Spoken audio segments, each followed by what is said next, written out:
নমস্কাৰ, মই ঋতুপ্ৰিয়া চেতিয়া। আজি তোমাৰ পৰিয়ালবৰ্গ হৈ আজি মই মোৰ মাৰ লগতে বিশ্বৰ সকলো মাতৃকে মাতৃ দিৱসৰ আন্তৰিক শুভেচ্ছা জনাইছোঁ।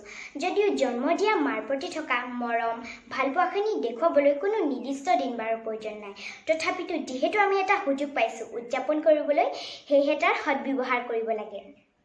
মই খুবেই মাৰ প্ৰতি দুৰ্বল যদিও কেতিয়াবা তেওঁৰ প্ৰতি থকা শ্ৰদ্ধা আৰু মৰমকণ দেখুৱাবলৈ ক'ৰবাত নহয় ক'ৰবাত থমকি ৰৈছোঁ।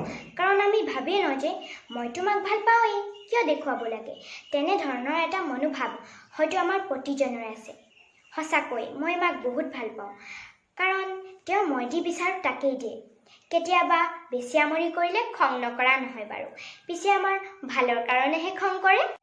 যেনেকৈ সন্তানক প্ৰত্যেক খোজতে মাকৰ মৰমৰ প্ৰয়োজন, ঠিক তেনেদৰে মাককো সন্তানৰ পৰা দুআষাৰ মৰমৰ মাতৰ খুবেই বেছি প্ৰয়োজন বুলি ভাবোঁ।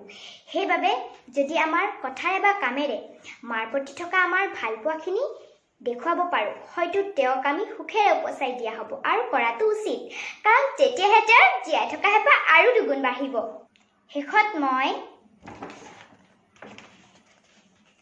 এনেদৰে এখন ছবি আঁকি মোৰ মাক তেওঁৰ প্ৰতি থকা শ্ৰদ্ধা, মৰম আৰু ভালপোৱাখিনি প্ৰকাশ কৰিছোঁ।